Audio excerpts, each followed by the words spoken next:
Olá, galera.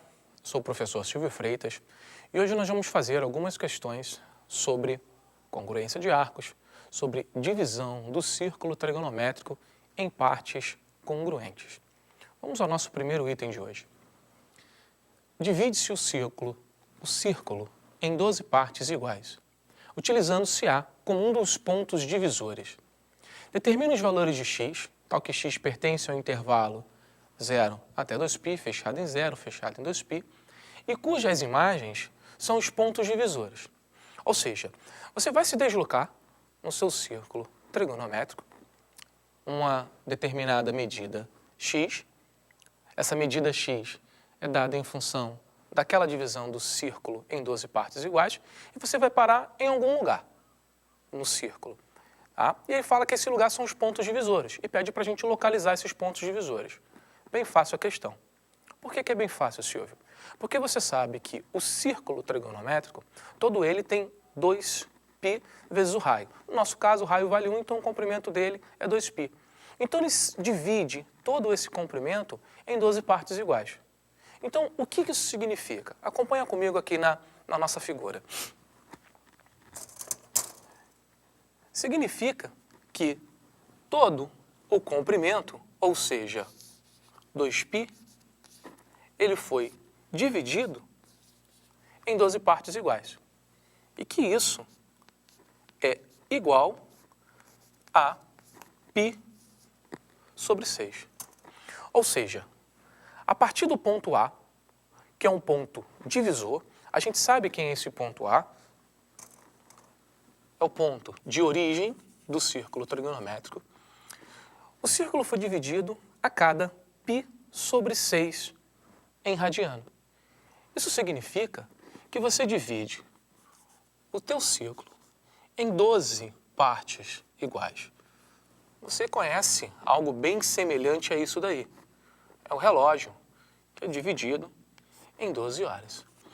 Então, os pontos divisores que foram falados no enunciado da questão são esses pontos que estão sobre os círculos. Sobre o ciclo, perdão. Começando de A. Então, a partir de A, esse é o primeiro ponto divisor. Esse, o segundo ponto divisor. Esse aqui nós chamamos de B, na nossa primeira aula, sobre círculo trigonométrico.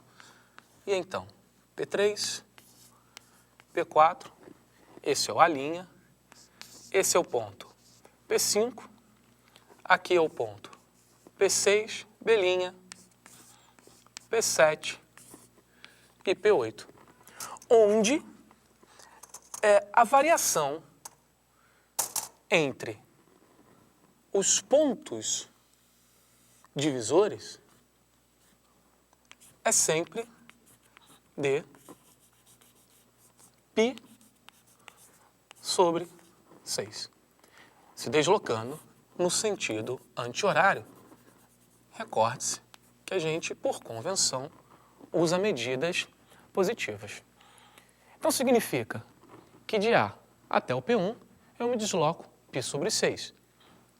De P1 até P2, eu me desloco mais π sobre 6, ou seja, P2 é a imagem do ponto π sobre 6 mais π sobre 6, que isso é igual a 2π sobre 6, que simplificando é igual a π sobre 3.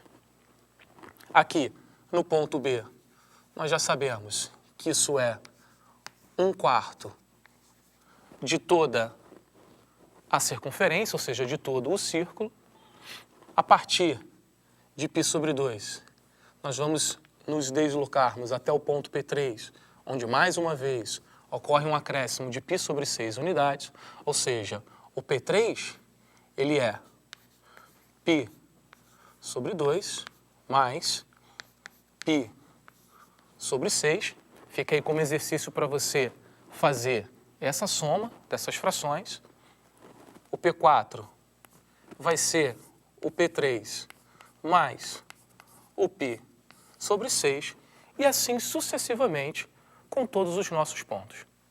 E aí nós vamos completar uma tabelinha que vai relacionar para cada um desses valores, para cada uma dessas imagens, A, P1, P2 ou B, qual é o valor do x correspondente. Por exemplo, o P2, o valor de x correspondente a ele é π sobre 3. Significa que a partir da origem 0, eu me desloquei π sobre 3 unidades.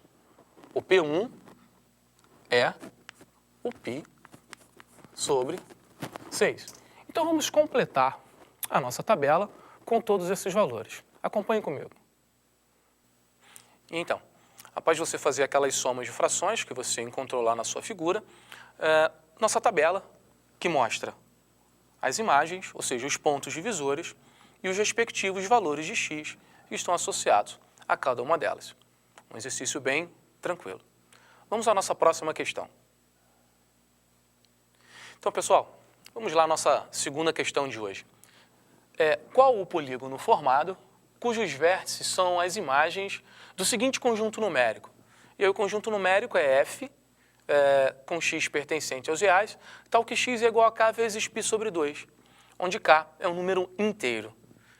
As imagens são os pontos divisores no círculo trigonométrico. Então, mais uma vez, uma questão que você vai dividir o seu círculo em algumas partes. Aqui, no caso, depende desse conjunto F, tá? E, com isso, você vai obter um determinado polígono. Os vértices são os pontos divisores. E a ideia é que você mostre que polígono é esse. Dá uma pausa no seu vídeo, tente resolver e daqui a pouco a gente retorna. E aí, galera, vamos à solução da nossa questão? Então, como x é um número do tipo k vezes π sobre 2, com k inteiro, recorde-se que k, por ser inteiro, ou ele é par ou ele é ímpar. Então, nós podemos reescrever o número k de duas formas. Se ele for par, então ele é do tipo 2 vezes um k', com esse k' sendo inteiro. Se ele é par, ele é um múltiplo de 2. E se ele for ímpar, então ele é da forma 2k' mais 1, também com k' sendo um número inteiro. Então, essas são as possibilidades para k. Vamos ver o que acontece, então, em cada uma delas. Se k for um número par. Então, o x vai ser 2k' vezes π sobre 2. E podemos simplificar o 2 que está multiplicando o k' e o que está dividindo o π. E nós encontramos para x um k' vezes π. E o que é isso daqui, Silvio? O que significa esse k' vezes π? Se k' é um número inteiro, como nós falamos inicialmente, tá? O que nós vamos encontrar aqui é um múltiplo inteiro de π. Ou seja, partindo do ponto A, que é a origem do nosso círculo trigonométrico, eu vou me deslocar sempre uma quantidade inteira de π. Ou seja, partindo de A, se eu me desloco uma unidade π, por exemplo, eu paro no ponto A'. Ou, se eu partir de A e me deslocar 2 unidades vezes π, quer dizer, eu vou me deslocar π mais π aqui embaixo, eu retorno ao ponto A. Se eu me desloco 3 vezes, π, então eu vou fazer 1, 2, 3 vezes. Ou seja, é um número inteiro de vezes π. Ou eu paro em A, ou eu paro em A'. Agora vamos ver o que acontece se k é um número ímpar. Então, o x, ele é da forma, substituindo k pela expressão que nós escrevemos, 2k' mais 1, isso aqui que multiplica π sobre 2. Aqui você sabe que pode ser feita a distributiva, e então o que nós vamos encontrar?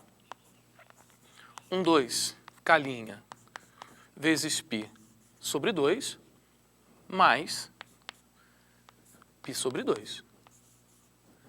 Aqui podemos simplificar mais uma vez, e então x é igual a k' π mais π sobre 2. Ou seja, E o que significa isso daqui? Da mesma forma que nós pensamos anteriormente. O K' vezes π, nós já sabemos onde vamos parar. O K' vezes π, ou eu paro em A, ou eu paro em A'. Agora pensa, se a partir disso você adiciona π sobre 2, o que significa adicionar π sobre 2? Significa andar mais 1/4 de todo o seu círculo trigonométrico. Ou seja, se a partir de A eu me desloco mais 1/4, eu paro em um dos pontos divisores que a gente chamou de B no início. Ou se eu paro em A', eu me desloco mais 1/4 do círculo, ou seja, eu me desloco mais um quadrante, eu posso parar aqui, no ponto que a gente chamou de B'. Quer dizer, nessa segunda situação, tanto faz. Se começar de A, como nós já fizemos na etapa inicial, se começar de A e eu andar mais π sobre 2, paro em B. Se por um acaso eu estiver em A' e somar mais π sobre 2, eu de novo paro em B'. E perceba que isso vale tanto para K ou K', positivo ou negativo. A única coisa que vai mudar é o sentido que a gente vai se deslocar no nosso círculo trigonométrico. É de forma análoga. Ou para o sentido positivo ou para o sentido negativo. Então, a conclusão que a gente chega é de que, independente de K, sendo ele inteiro, eu paro em um desses 4 pontos. São essas as imagens buscadas. E lembra que a questão pergunta qual é o polígono que tem vértices nesses pontos. Bom, polígono, então, em questão, você tem 4 vértices, então nós temos 4 lados. Bom, então, inicialmente, nós temos um quadrilátero. Fica como exercício para você comprovar que esse quadrilátero é um quadrado. Fiquei como exercício de revisão para vocês. Um abraço e até a nossa próxima aula.